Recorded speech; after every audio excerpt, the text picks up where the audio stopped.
Boa noite. Bom? Prazer estar aqui de novo, né? Eu fui uma casinha aí do lado. Bom, nós vamos hoje falar sobre aquilo que motivou Kardec a codificar o Espiritismo. Na verdade, é muito pouco falado no movimento espírita e se abandonou essa questão, e a internet e os trabalhos científicos são muito abundantes, mostrando a veracidade do Espiritismo, não propriamente medida do movimento espírita, mas sim do Espiritismo. Então nós acabamos esquecendo muito tempo, e às vezes o movimento espírita se refere a fatos que aconteceram muito longe, né? E nós esquecemos que as casas espíritas devem colocar grupos de pesquisas. Nós esquecemos do que move esse tripé, porque vocês sabem que nada fica de pé, com exceção se tiver uma base sustentável, entre só duas pernas, né? E o Espiritismo, ultimamente, o movimento espírita, ele está capenga, porque não existe mais pesquisas praticamente no Brasil e sabe no mundo sobre essas questões que comprovam. Porque eu penso o seguinte: muitos de vocês entraram dentro do Espiritismo, e talvez vocês não são espíritas, mas por um fato, né? Uma vez eu estava com um problema seríssimo na coluna, tenho ainda, não é na dúvida, ela ficou com ciúme, né? Uma só e duplicou. Aí eu tinha um pessoal que veio de não sei da onde, fazendo cores espirituais aqui em Maringá. Ele disse: sabe uma coisa, estou com tanta dor, mas tanta dor, eu vou nesse cara, vou fazer uma cirurgia espiritual. Cheguei lá, né? Tem uma fila aqui, tinha mais ou menos umas 200 pessoas, e eu falo, e todo mundo falando: bom, você é doido, né? E no negócio que você nem sabe. Eu tinha pesquisado antes.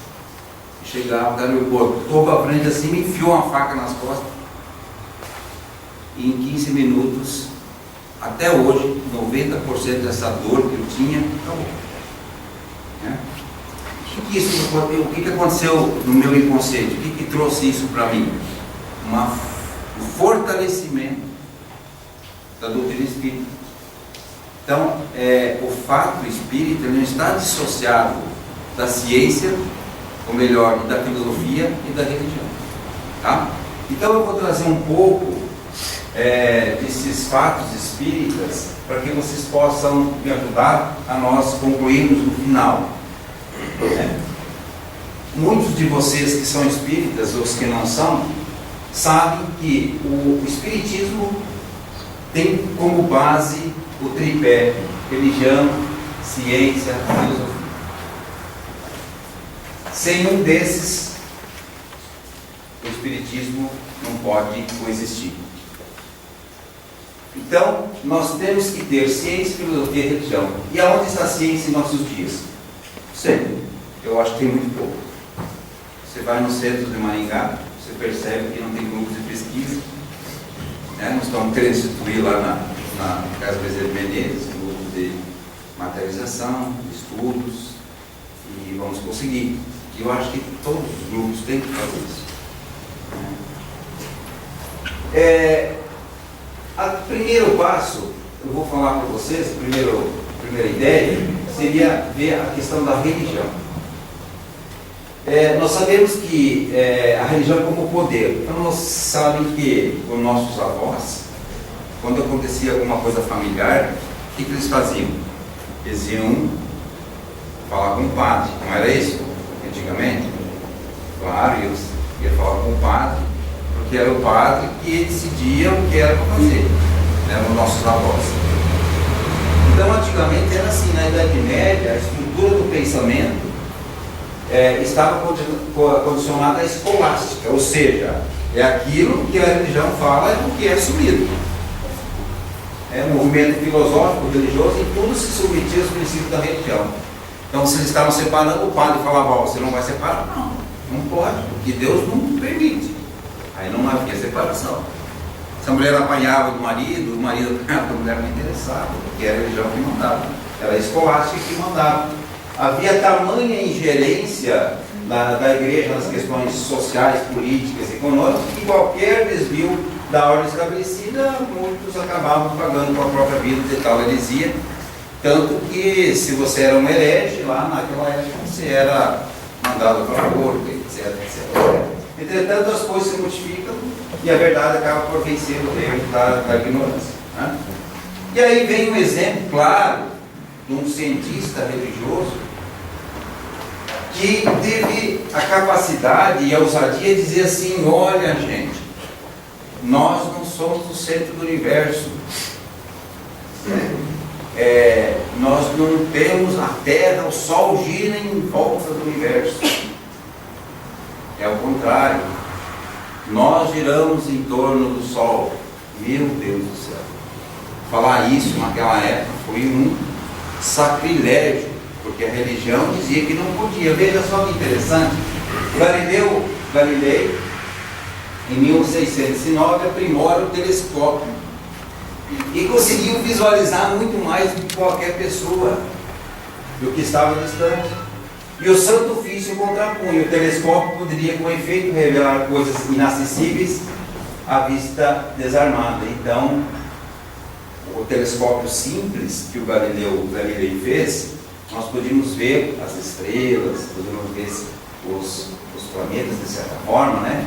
Mas revelava-as no dizer dos espíritos por mediação do demônio. Olha só. Então, o que ele enxergava naquele telescópio, nada mais era do que o diabo, o demônio que estava mostrando aquilo. Gente, tem cabimento isso? 1609. Veja como a religião era escolástica mesmo, né? Não era da escolástica. Copérnico, Kepler e Galileu então estavam a par, né? Transformaram o mundo visível num jogo de sombras. O sol não se movia, a terra sim, o céu tinha fantasmas escondidos. Então ele não poderia. E ele teve que negar, porque se ele não negar seria ser morto. Aí no final ele disse: então tá, então eu vou negar. Mas e por si mueve, ou seja, por si morre. Queira ou não queira, gostando, vocês não gostando, o Sol, nós giramos em torno do Sol, acabou. Aí ele ficou lá uns par de tempo na cadeia, depois retiraram ele e acabou não sendo morto pela Inquisição, de certa forma, né? Então a religião vem do quê? Vem do religare. Religare significa religação com o divino. Vocês percebem que nós estávamos conversando essa semana sobre uma passagem no Consolador que diz o seguinte, que de ordinário não existe ateu. Quem diz que é ateu não está falando a verdade. O ateu, segundo o Consolador, não sei se vocês leram, o Consolador é um livro excelente para ser lido, porque ele é a sequência, na verdade, do Livro dos Espíritos. É uma sequência. E lá tem explicações que no Livro dos Espíritos não tem. E lá no final dele, ele fala justamente que de ordinário não existe ateu. O que existe são pessoas decepcionadas com a religião nesta e na reencarnação passada. Olha que maravilhoso isso. Né? Então, na verdade, muito ateu tem religião. O ateu pode ter religião. Por quê? Porque o termo, na acepção, na etimologia da palavra, religare significa o quê? Religação com o divino. Então, você não precisa ter uma religião, não precisa ser espírita, você não precisa ser católico. Se eu tiver o quê? Coração vinculado a Deus, tá bom? Né? Então, há muitos caminhos que levam a Deus. Então é um conjunto de sistemas culturais, de crenças, além de visões do mundo, que estabelece os símbolos que relacionam então a humanidade com a espiritualidade e seus próprios valores morais. Tá? Então Kardec, quando instituiu que o Espiritismo é também religião, ele não quis dizer da religião como nós alcunhamos por aí, como nós falamos. Porque nós falamos, eu sou da religião tal, eu sou da religião tal. nós queremos dizer, Allan Kardec diz que nós queremos dizer que religião é o quê? É ligação com Deus. Ligar-se nós com Deus, né? O Divaldo coloca uma frase esses dias no Face, pelo menos é passado pelo Face, né? Que ele prefere um ateu, mas convicto, né? E que seja bom, do que um espírita meia boca. E eu também, isso eu pensar, mas eu penso assim, eu conheço tantos ateus bons, né? E isso é interessante a gente passar. Bom, na parte de filosofia, eu estou passando um por um para a gente entender, o tripé da Espiritismo. Filosofia é literalmente amor à sabedoria. Olha que interessante, só que eu não vou ler em grego, né? O grego está um pouquinho mais difícil, está acima do meu limite. É o estudo de problemas fundamentais relacionados à existência, ao conhecimento, à verdade, aos valores morais e éticos, à mente e à linguagem. Explica as razões dos fatos espíritas. Então, a filosofia constitui a súmula das atividades evolutivas do espírito reencarnado no tempo. Então, é maravilhoso. Nós entendemos a filosofia espírita, né? E um exemplo de que é filosofia dentro do livro dos Espíritos é a primeira questão. Que é Deus? Veja, o nosso pedagogo, gênio, Allan Kardec, ele já fez uma pergunta inteligente, porque ele poderia perguntar quem é Deus. Poderia ou não? Por que ele não fez essa pergunta? Isso é pura filosofia. Se ele falasse quem é Deus, ele personificava. E Deus não pode ser personificado. Então ele perguntou o que é Deus? Daqueles cadernos que ele recebeu. Então é a inteligência suprema do universo, causa primária de todas as coisas. Olha que resposta maravilhosa. O que é Deus? Filosofia pura dentro do Espiritismo. E ciência, o que é então? E que nós entendemos ciência? Ciências tem um monte de conceitos. Se você for num dicionário bom, que eu considero um dicionário bom, sabe qual é? O AIS. Porque Aurélio, normalmente você vai na Aurélio, ele te manda aí uma outra palavra, você nunca chega ao final, né? O AIS não, ele define, então é muito bom. Mas o AIS, no caso, ele define ciência, né? Latim, ciência é produzido por conhecimento. Então, qualquer conhecimento que nós temos acerca de um instrumento, de uma coisa, nós estamos fazendo ciência. No sentido amplo, refere-se a qualquer conhecimento prático sistematizado. E no sentido estrito ou restrito, nós temos que refere-se ao sistema de adquirir conhecimento baseado no método científico, bem como ao corpo organizado de conhecimento conseguido através de tais pesquisas. Então, a finalidade da ciência é o quê? É manifestar a evidência dos fatos e não das ideias, né? Que daí entra no mundo da filosofia, certo? Ao utilizar a observação, a experiência e os testes tenta dar um caráter de exatidão aos fatos, né? Então vamos ver o que Kardec coloca em relação a isso, né? Sobre a questão da ciência. No preâmbulo do que é Espiritismo, é um livro que é relegado, gente. Esse aqui é um dos primeiros livros que a gente deve ler do Espiritismo. O que é Espiritismo? Porque ali tem uma argumentação com um padre que é fantástico. Vocês podem ver a dialética ali estabelecida, socratiana, em cima daquela conversa. É maravilhoso o livro que é Espiritismo. Não percam, leiam esse livro. Às vezes a gente quer ler coisas novas, né? Mas não lê a base é importante, porque é Espiritismo, Kardec afirma que o Espiritismo é uma ciência que trata da natureza, origem e destinos dos espíritos, bem como de suas relações com o mundo corporal. É aquela história, da onde você vem? Da onde nós vemos? O que nós estamos fazendo aqui? Para onde vamos? O Espiritismo nos auxilia dentro da filosofia e da ciência e da religião. Os três juntos nos faz entender da onde nós saímos, o que nós estamos fazendo aqui e para onde nós vamos. E ainda diz Kardec, espiritismo e ciência se completam reciprocamente. Veja, a ciência, preste bem atenção aqui, sem o espiritismo se acha na impossibilidade de explicar certos fenômenos só pelas leis da matéria. Olha só. E ao espiritismo sem a ciência, faltaria um apoio e comprovação. Fantástico. Isso está também em Allan Kardec. Fantástico isso. Porque ele mostra essa reciprocidade, a importância que tem isso. Porque eu lembro meus pais falando assim, rezando na frente da santa, com todo o respeito do mundo que a gente tem que ter, porque, né, eu só que eu ficava espiãozão, né, porque é uma fé cega. E aí eu disse, mas pai, por que isso? Por que meu filho, pelo amor de Deus, não pode falar isso, tem que ficar quieto. A religião se aceita. Acabou a história.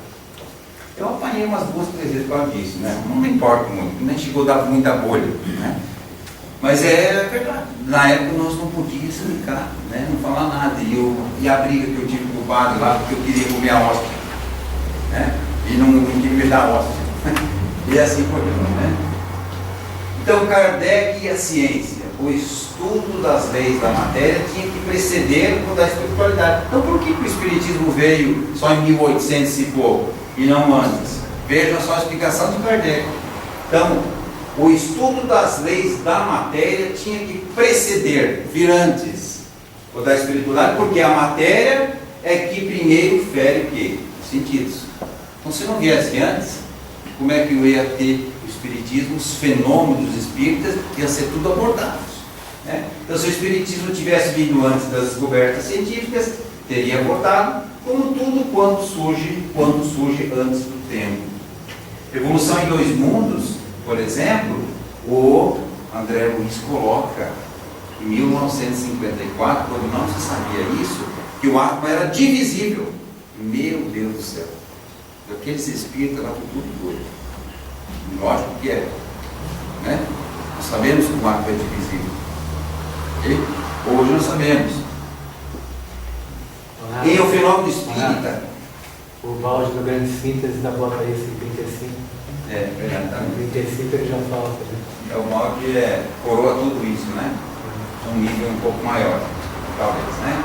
Um outro livro fantástico, O Fenômeno Espírita, de Gabriel Delany, afirma que o Espiritismo é uma ciência cujo fim é a demonstração experimental da existência da alma e sua imortalidade, por meio de comunicação com aqueles aos quais impropriamente tem sido chamado de mortos. Então, para ele, morto não existe, né?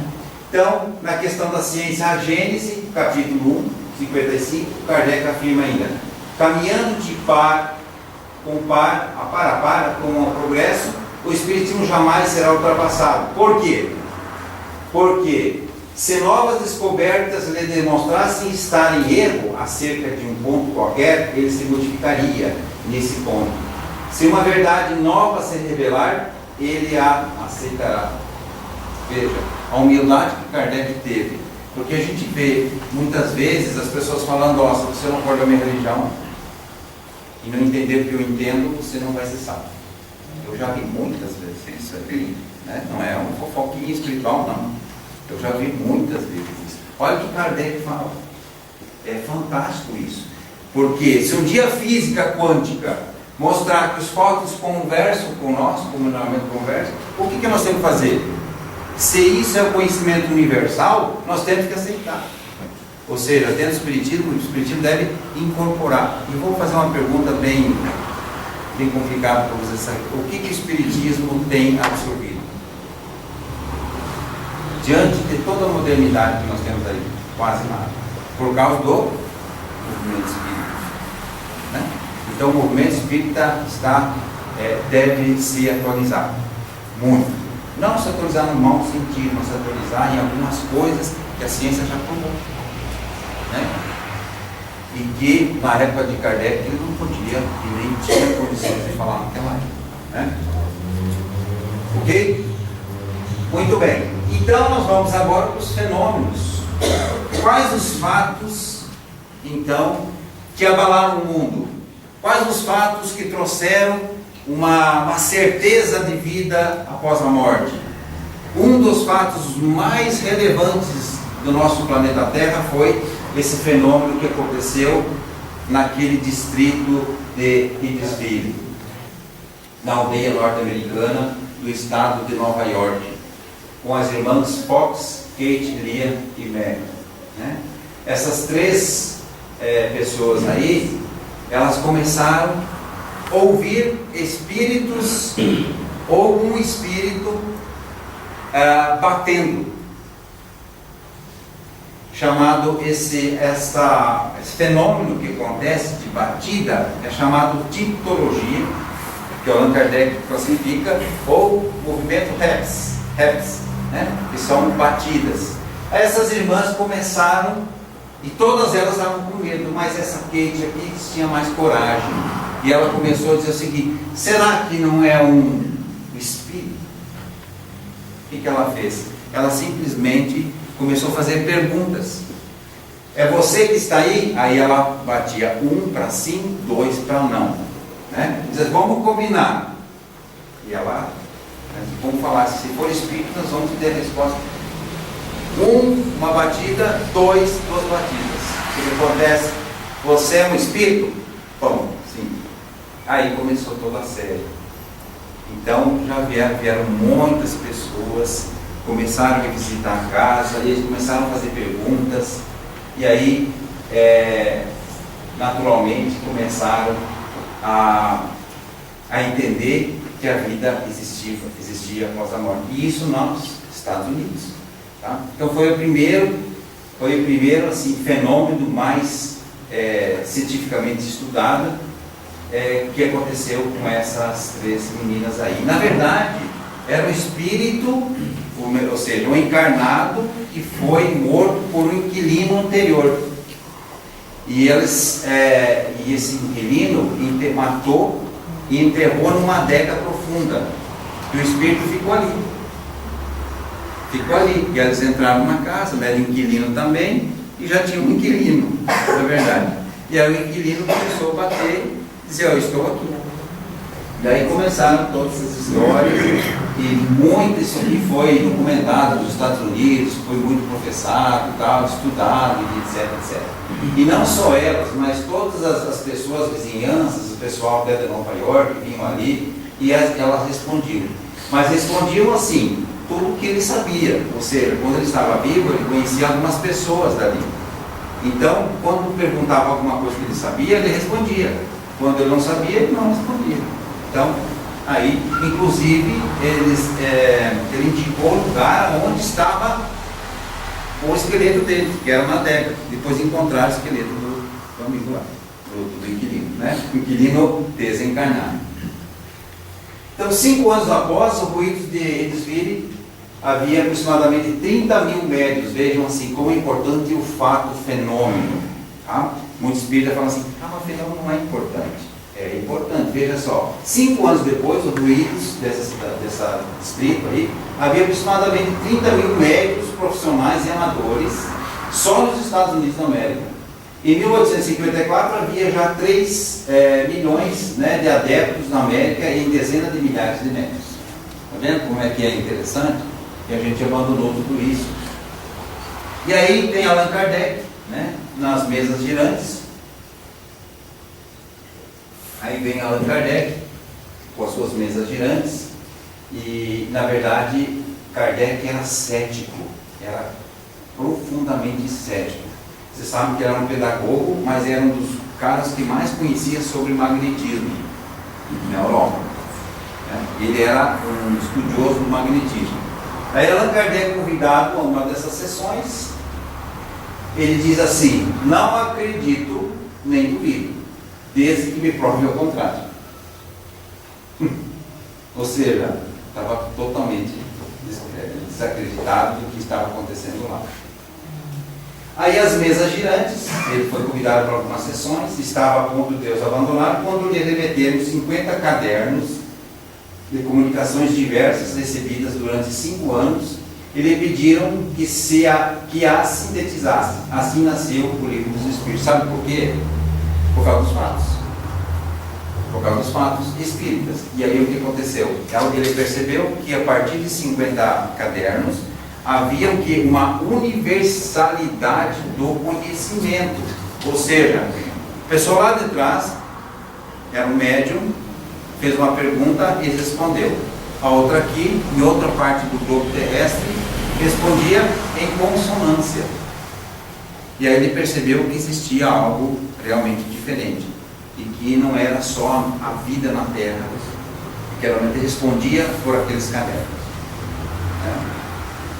Então a doutrina espírita foi codificada por Allan Kardec, né, em 1804 a 1869, né, pseudônimo de Leon e por Denisard Rivail, né, professor de ciências do Instituto Pestalozzi. Bom, aí vem o mais impressionante, que é esse cara aí. Eu tenho um carinho especial porque realmente foi um cientista que contribuiu significativamente para o desenvolvimento e a crendice do Espiritismo. É o chamado William Crookes, o cérebro. Ele é britânico, né, da Inglaterra, obviamente. Nasceu em 17 de junho de 32, em Londres. Morreu com 86 anos, né? Era químico, físico, e descobriu o talho, o elemento talho, e ganhou vários prêmios, medalha real, medalha Davis, medalha de umas quantas medalhas aí, e foi o primeiro que estudou sistematicamente um espírito que se materializava na frente dele durante 3 anos. Ele estudou até as vestes da Kate King, que era o espírito que materializava, e ele utilizava, cortava as vestes, o cabelo. Inclusive quando ela se despediu, é muito que eu li o livro essa semana, Fatos Espíritas, se vocês quiserem ler, ele tem muito detalhe, chega a ser enjoativo, mas no final, quando ela se despede, ela pede para que cortem a parte das vestimentas dela, o cabelo dela, e analisem em laboratório. E aí tem a fórmula do ectoplasma. Existe ectoplasma, existe a fórmula do ectoplasma, né? Existe aí. E aí ele fala assim, mas não existe nada científico. Gente, vamos abrir a cabeça, vamos deixar de ser cético e entender a vida diferente, porque senão não dá, né? Um cientista, eu vou explicar como era esse cara, porque eu acho que vale a pena. Eu falei um bom tempo só para ver essa biografia desse cara, vale a pena. Um cara seríssimo. Ele se utilizou então na verdade, eu consegui uma informação, eu descobri que ele entrou para estudar os fenômenos espíritas porque um irmão dele morreu. E aquela história, a gente não é espírita, a gente não é católico, mas quando acontece alguma coisa com a nossa família, a gente quer explicação, né? Ou se desespera, porque Deus fez isso comigo, que a gente vê direto ali nas câmaras mortuárias, né? Porque Deus fez isso comigo, não entendeu nada, né? Nós podemos chorar, claro, temos que chorar, eu acho que é importante, eu choraria, com certeza, mas desespero não, né? Porque a gente entende o que está acontecendo. Então esse pesquisador, para vocês terem uma ideia, hoje nós temos televisão por causa dele. É ele que inventou o tubo de imagem, por exemplo, das televisões antigas. Sabe aquelas televisões que a gente ligava, tomava um café, esquentava um café e a válvula fazia assim, ó. Zzz, lembra? Né? Só deu risada o pessoal mais velho. Tá? Mais novo. Isso aí.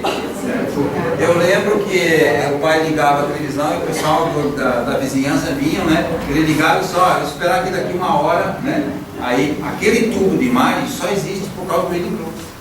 O talho, o elemento talho, só por causa do William Crookes, né?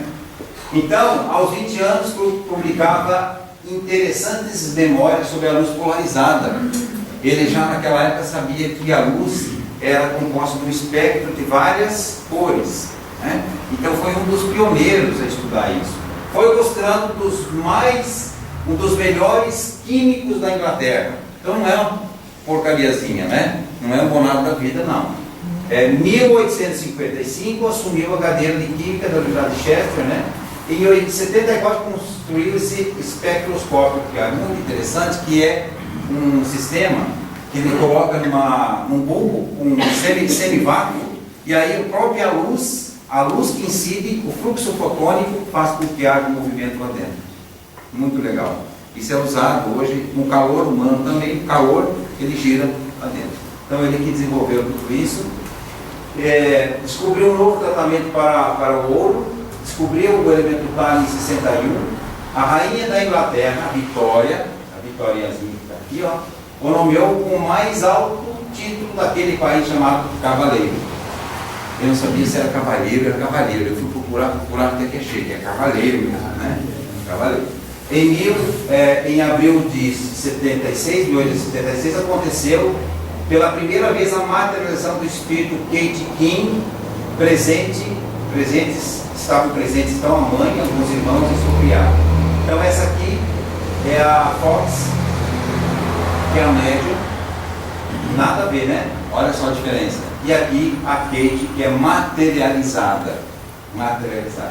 Então Florence estava decidida a se submeter a todos os tipos de prova. Então a Florence disse assim: William, eu me ofereço para ser estudada de fio a pavio. E o espírito que estava ali, que é a Kate King, tinha uma missão em função dos débitos passados, dos problemas que ela teve em outra encarnação. Ela veio com a proposta de pagar.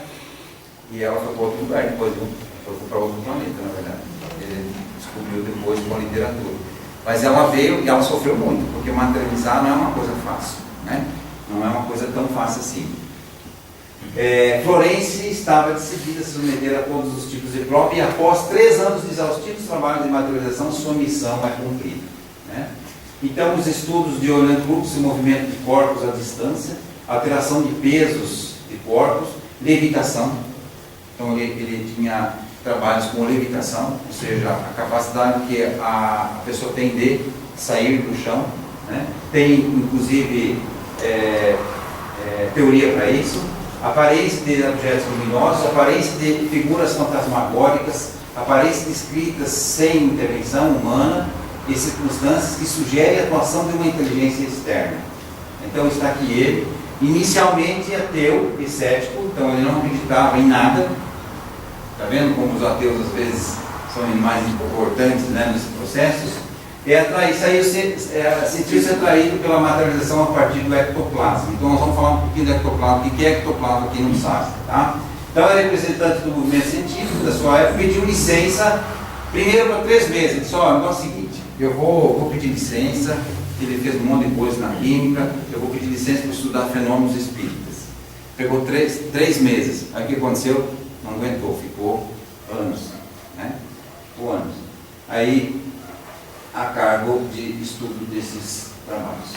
Então, vocês terem uma ideia do rigor científico desse irmão, que ele tinha, ele pegava a médium, fazia coisas com a médium, gente, vocês não têm ideia. Por exemplo, ela pegava a médium para dizer assim: não é a médium que está aparecendo em 2 lugares. Então ele tinha essa hipótese. Ele pegava a médium, colocava ela no chão, botava os cabelos para trás, pregava no chão, amarrava as pernas da médium, tá? E ficava lá segurando ela ainda. E aí o espírito aparecia em outro lugar. E assim, desse tipo era o trabalho que ele fazia. Então ele queria ter certeza absoluta de que era um fenômeno espírita, né? E aqui está ela, inclusive, eles fizeram todo tipo, gente. Esse livro é grosso assim, ó, todo tipo de experiência, formação de mão, flores, apareciam flores, as flores saíam de um lado e para o outro, luminosidades do escuro. Quando ela se corporificava, simplesmente eles davam volta no salão, né? Ela grudada, ele pegava, um dia ele pegou na mão dela e não largou, né? Para ver se a consistência é igual. Então, fazer todo esse tipo de trabalho. Então, seu estudo sobre o caso de Florence Cobb, que era médium, né, e as materializações do fantasma de Kate King, se tornaram clássicos. A série de fotos tiradas durante os experimentos esclareceu o mundo científico e acendeu a curiosidade popular. Então, no final ele diz assim: não digo que isto é possível, digo que isto é real. Bom, aí uma coisa que eu não falei para vocês, ele publicava muito naquela época, em revistas científicas e tal, tinha famoso e tal. Quando ele se aventurou publicar sobre aparições fantasmagóricas, o que aconteceu? O que vocês acham que aconteceu? Cortado.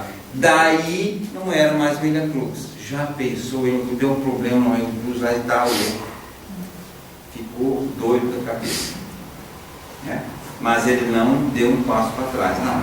Ele admitiu e falou ainda em reportagem dizendo que, eu não digo que isso é possível, eu digo que isso é real, tá? Então essa pessoa não fala, interessante, né, ser estudada, e a seriedade que ele tinha, e todo o filho dele, a mulher dele, ele fazia geralmente na casa dele os experimentos. Por quê? Porque ele tinha controle de tudo. Porque se ele fosse fazer em outro lugar, ele dizia, não, vamos afrontar lá, né? E assim ele tem um trabalho lá. Bom, então eu vou citar alguns, tá? Mas se vocês querem estudar e ainda vocês estão desconfiados de que isso não é verdade, tem uma listinha aqui para vocês estudar, tá? Tem, por exemplo, Eugênio, que é Albert de Rochat, foi o diretor da Escola Politécnica da França, fez experimento em público dentro da universidade. Sabe o que ele fez? Simplesmente um livro chamado Esterilização da Sensibilidade. Ele fez um voodoo em público. Ah, mas isso é coisa feita, isso é magia. Não, isso é ciência. Nós temos que encarar na ciência. Nós não podemos entender que toda magia é ruim, né? Nesse caso, vocês vão entender por quê. Então ele ouvia todas as histórias, disse, isso não é verdade. E Albert de Rochat era fantástico, porque era uma cabeça inteligente demais. O que ele fez? Simplesmente eles construíram uma cera mentalizando uma pessoa do público. Mentalizando uma pessoa do público, e a cera se formou ali, né, de líquido para sólido. Imaginaram ela e colocaram o quê? Uma agulha. Uma agulha na altura do coração da moça que estava lá no público. O que aconteceu? Ela sentiu. Gente, isso aí não é feitiçaria, isso aí é quântica. Isso é física quântica pura. Quem não conhece, quem não sabe, leia Aspecto 84 e vai entender sobre emaranhado de fótons. Vai entender na física quântica que tem explicação disso. Tá? É só que nós não conseguimos o quê? Ligar uma coisa com a outra. Nós esquecemos de ligar. Então o pessoal da física está muito bem, obrigado. O pessoal do espiritismo, muito bem, obrigado. E nós nos conversamos. Nós sabemos que os fenômenos são possíveis, né? E não tem nada de mágico, não tem nada de milagre. É fato, né?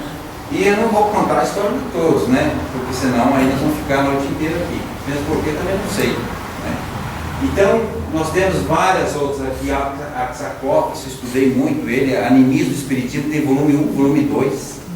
Inclusive, o Aksakov, ele tem um caso da Emília Sagel, isso eu tenho que contar para vocês. Isso é muito maravilhoso. Ela perdeu o emprego 19 vezes, né, Lu? 19 vezes, sabe por quê? Ela era boazinha, muito boazinha. Mas sabe qual é o problema dela? O problema dela é o seguinte, que ela ia escrever no quadro, ela ia escrever aqui, e as alunas enxergavam o quê? Duas Emílias Sagel. Uma aqui e uma do lado. Ou seja, ela tinha bicorporeidade. Comentário da máquina. E aí um dia o diretor subindo e a Emília Sagel descendo. Zoe, tá, subiu, quando entrou na sala, a Emília Sagel lá. Mas Bonato, isso aí é feitiçaria. Ué, a Igreja Católica não fala que como é que é o nome dele? Como é que é o nome dele que fez bicorporidade? Santo Antônio de Pádua. O Santo Antônio, ele fez o quê? Ele entrou em um momento de catalepsia, baixou os movimentos e se desdobrou e foi inocentar o pai dele a não sei quantos quilômetros de distância. E falou lá, só, quem é esse? Não é esse que assassina, é esse. A própria igreja já pode falar isso. Né? Então, são fatos espíritas, tem que ser estudado. E aí, ela foi demitida por quê, né? Vocês entendem por quê? Agora eu não sei qual dos duas foi demitida, entendeu? Não sei qual dos dois. Ernesto Bosano, fantástico também, italiano. Você tem um cara que é fantástico as leituras, Ernesto Bosano. Leia os livros de Ernesto Bosano, tem vários livros. Frederico Maia, Charles G, Fenômenos Metapsíquicos, ele que montou os grupos metapsíquicos. Gabriel Delany também, italiano. Leon Denis, que seria o substituto de Kardec, porque perguntaram a Kardec? Não, Kardec perguntou para os espíritos: e se eu não assumisse decodificar? Ele disse: ó, o problema é seu, que já tem um candidato. Está vendo? Então não deixem de ajudar, sabe por quê? Porque se você não ajudar, o outro ajuda. Eu sempre falo com o mediúnico, o pessoal não quer trabalhar, diz assim: ó, meu filho, o importante não é você, não são vocês, só é o trabalho que é importante. Se você não vir, alguém vem e vai perder a oportunidade. Ele ia perder a oportunidade, porque ele veio para isso, mas ele poderia, porque ele tinha livre-arbítrio, dizer não. Poderia. Né? Nicolas Camille Flammarion. Isso aqui foi confundido com mulher, né? Camille Flammarion. Camille achava que era mulher, né? E é um homem, né? Esse viveu na época de Kardec também. Gustavo Gelei fez materializações fantásticas também. O Liri Lodge tem livros, todos esses têm livros. César de Lombroso, criminalista, fantástico, e ele também esboçou um livro chamado Fisiocognosia, que é usado até hoje. Não sei se vocês sabem que, por exemplo, as pessoas que são assassinas natas, elas possuem um perfil fisionômico diferente, que foi estabelecido pelo César Lombroso. Claro que hoje não é utilizado porque as falhas podem levar a problemas sérios. Também acho que é isso mesmo. Mas ele desenvolveu uma metodologia dizendo: ó, essa pessoa tem características de assassino, né, pela fisionomia. Antônio Freire tem um livro chamado Alma Humana, fantástico, fala de desdobramentos. E o Konstantin Korotkov, esse pelo menos é vivo. Esse eu consigo falar com ele e tenho me comunicado com ele via e-mail. Né? É um cientista da atualidade. A gente quis trazer ele no passado, num congresso retrasado aqui, não conseguimos por causa da atividade que ele tem. Fantástico esse senhor aí. Né? E aí, fenômenos espíritas, né? Estudados, ectoplasmia. Então, gente, o que é ectoplasma? Então, ectoplasma, plasma de fora. Então, nós sabemos que nós temos dentro das nossas células organelas chamadas mitocôndrias, que elas produzem energia, são as usinas de força. Essas usinas de força, elas estabelecem uma energia fora da matéria, chamada ectoplasma, e é pura matéria. Tanto que o médium que exterioriza, eu enxergo, porque nós temos uma médium lá, que exterioriza ectoplasma, eu enxergo o ectoplasma dela, né? E outras coisas que também agora não posso falar, nós estamos ainda em pesquisa ainda, não podemos falar muita coisa ainda, mas quando estiver concluído nós vamos falar. A esterilização do ectoplasma é visível, é um pó como se fosse um giz, né? Que é esterilizado, e uma inteligência extracorpórea pode fazer a coesão molecular, como se eu quisesse, eu quero fazer um copo, então eu vou liberar a substância que tem aqui no copo, e alguém, uma inteligência extracorpórea, vai fazer o seguinte: vou fazer a coesão molecular, que é uma outra energia que não é ectoplasmática. Né? Então aqui é brasileiro, então não falar do exterior só, né? Vamos falar dos brasileiros. Aqui nós temos o Peixotinho, em 53, foi um dos maiores médiums do mundo na esterilização de ectoplasma. Era coisa de louco, o Chico falava muito dele. Né? Onde pode-se observar então esse espírito que se materializou no lado dele. Detalhe, vocês perceberam que o médium fica sempre em estado de quê? Desdobrado. Ele fica, porque ela tem que sair do corpo para liberar o ectoplasma, né? Então aqui, esse médico realizou experiências na casa de Francisco, e essas experiências são feitas na casa do Chico Xavier. Vocês querem coisa melhor que Chico? Chico, eu acho que não ia fazer nenhuma falcatrua, eu acho que não, né? Nunca fez, porque queria fazer agora. Então está aqui o espírito materializado, por exemplo, né? Aqui nós temos ectoplasma, então, gente, resulta de um processo de desagregação molecular e fica sob o controle de campos de força organizadores, capazes de regrupar as moléculas segundo um modelo determinado. André Luiz. Isso aí está escrito em Mecanismo de Detalhe de Unidade. A literatura espírita é infinita, gente. É muito grande, né? Nós precisamos reencarnar algumas vezes, porque só o Chico tem 427 livros, né? Eu não consegui ler todos dele ainda não. Uma boa parte a gente já conseguiu, mas todos não, né?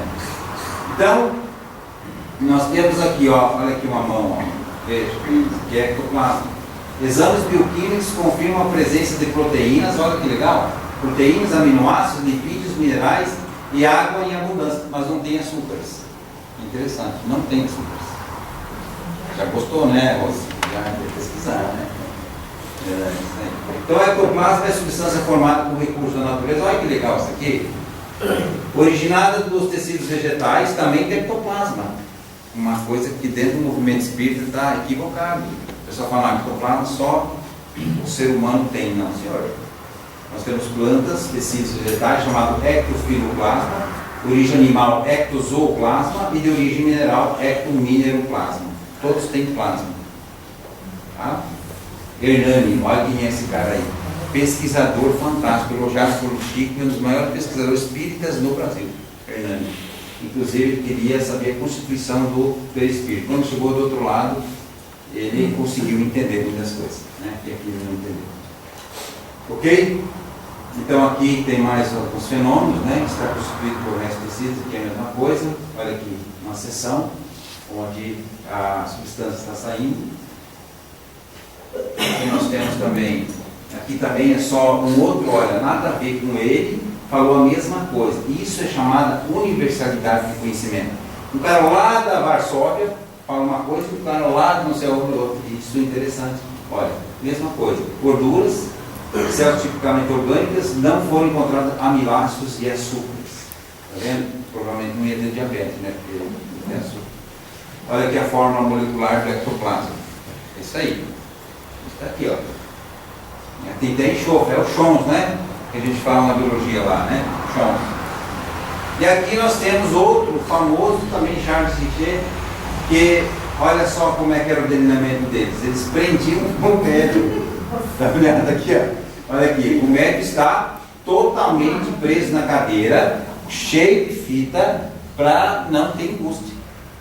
Então aqui o Carlos Richer, que é o pai da metapsíquica, né? Nobel, ó gente, não é qualquer coisa, não é o Bonatinho da vida, coitado, né? É aqui, ó, dá uma olhada, um médico fisiologista francês, Nobel de Fisiologia e Medicina em 1913, não é qualquer um, entende? Então se você falar, o João Ninguém fez um experimento, materializou um negócio lá, que vai dar crédito para ele, né? Mas o Carlos Richer, dá uma olhadinha, entra na internet para você ver quem é que esse cara era, né?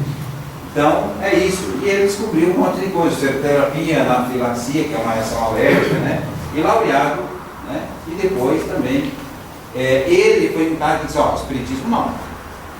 Aí no final da vida, ele falou, não posso mais dizer que não existe. Ele queria deixar tudo, e queria explicar tudo pela metapsíquica, né? Pelo processo metapsíquico. Mas não conseguiu. Na verdade, no final ele se rendeu ao espiritismo. Isso realmente é fato, né? Aqui, Eurípides Barçanufo, aqui no Brasil, nosso. Gente, esse cara foi médico inspirado, vidente, audiente, recetista, psicofônico, psicógrafo, de desdobramento, de bicorporeidade. Fantástico. Esse cara aí é um dos pais da geometria, na verdade, que é o trabalho que a gente faz hoje. Ele fazia desdobramentos incríveis, né? Como médico recetista, psicografava prescrições do espírito Bezerra de Menezes. ele fazia psicografia de homeopatia, receita de homeopatia, tá? E ele incorporava ele mesmo. Olha que legal, vocês já viram um negócio desse? Como ele foi médico na outra encarnação, nessa encarnação ele não conseguiu ser, porque quando ele foi, a mãe dele ficou doente e preferiu cuidar da mãe dele.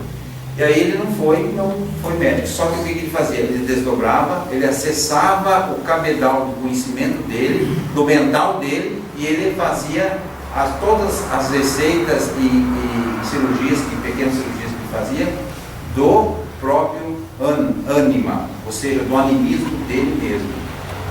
Isso é mais difícil de você entender, porque ele estudou, mas isso tem uma compreensão para quem estuda corpos.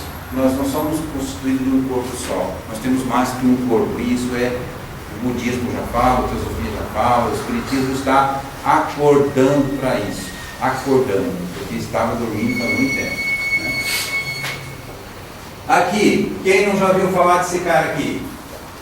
Rigó, né? José Rigó, Zé Rigó. Tornou-se nacional e internacionalmente. Esse foi estudado do avesso. Vieram pessoas da Europa, dos Estados Unidos, foi estudado de cabo a rabo esse cara. A conclusão de todos eles, não sabemos explicar. Mas é uma baita conclusão. No meu ponto de vista, é melhor que possível, né? Porque eles não conseguem explicar, quer dizer, não é justificado pela matéria. Então, ele incorporava o Fritz e morreu num grave acidente, né? Essa Eusápio Paladino também foi uma das grandes médiums italiana, foi a primeira médium de efeitos físicos a ser submetida a experiências pelos cientistas da época, tais como Aksakov, César Lombroso, que era um criminalista fantástico, Charles Richer, Enrico Morselli e Piero Curie, né? E outros. Aqui está novamente, não vou falar, e aqui está o César Lombroso, que foi contundente, fez piadas do espiritismo, escreveu sobre onde é que se viu, se rendeu também, no final, e mandou uma errata dizendo assim: desculpe, porque estudei os fenômenos e me comprovei. O criminalista, cirurgião, higienista, criminologista, antropólogo, cientista, cara muito respeitado naquela época também. E vou explicar uma coisa fantástica que essa mulher fez. Dá para escrever um livro disso aí, gente, é muito interessante. Essa Elizabeth Esperança, ela foi também estudada por vários pesquisadores, mas ela fez uma coisa que ninguém fez. Ela materializou um lírio dourado que não existe no mundo, e plantou em vaso e desenvolveu durante 3 semanas. Enraizou. Vai. Está vendo? Será que é isso? Isso eu não conhecia também, foi preparando essa palestra, que para mim foi uma surpresa, porque nós estamos trabalhando no estudo disso também. Mas agora eu entendi muitas coisas que estão acontecendo, né? Então ela está aqui, o lírio, ó. Não dá para ver direito, porque falta muito legal, mas um lírio que foi estudado por botânicos, anatomistas, taxonomistas, sistematas, e não acharam essa planta, não existe no globo terrestre. Ela veio de outra dimensão. E foi plantada e ficou 3 meses ali. Né? Gustavo Regelei, considerado um dos mais notáveis pesquisadores do campo de materialização, tornou-se referência obrigatória no estudo. Quem quer estudar Ecopado, tem que estudar Gustavo Regelei. Não tem outro jeito. Aksakov, filósofo russo, investigador psíquico tradicional, a família de William Knuth, colaborador também de William Knuth nas experiências materializadas do espírito. Kate, né? Daqui está Chico. O Chico de braços dados com o fantasminha. Não é o protetor dele, não é? Está aqui, né? E aqui a declaração do próprio Chico, ó. Não vou ler toda ela, mas aqui, ó, declaro que esta fotografia foi batida ainda, né? Bateu a foto, pá! Em reunião de materialização em nossa residência, eu vim falar com o Chico Xavier, tá? Dizendo que isso aqui foi verdade e está assinando embaixo. Aqui, xenoglacia, é uma psicografia ao inverso. Você já imaginou? Xenoglacia. Ele escreveu ao inverso, como se fosse um espelho, que é a mensagem. E a mensagem está aqui, não vai dar tempo da gente ver, mas é uma psicografia espetacular em inglês, recebida pelo Divaldo Pereira Franco durante o Congresso Espírita de Brasília, em 2007. Fantástico isso aqui. E esse pesquisador hoje, né, que estuda a alma humana, também uns trabalhos fantásticos. Não dá tempo de a gente falar aqui, se vocês quiserem, a gente pode falar mais no outro dia. Né? Essa aqui é uma pessoa que está no Brasil, também é russa, mostrando a energia humana, etc. Né? Vamos passando. Então, o Espiritismo e os fatos atuais da ciência. Então, gente, nós podemos estudar muita coisa. Por exemplo, qual a relação que existe entre Espiritismo e cromagem? Espiritismo é a partícula de Deus, que chamamos bóson de Higgs. Né? Espiritismo é a evolução física, teorias.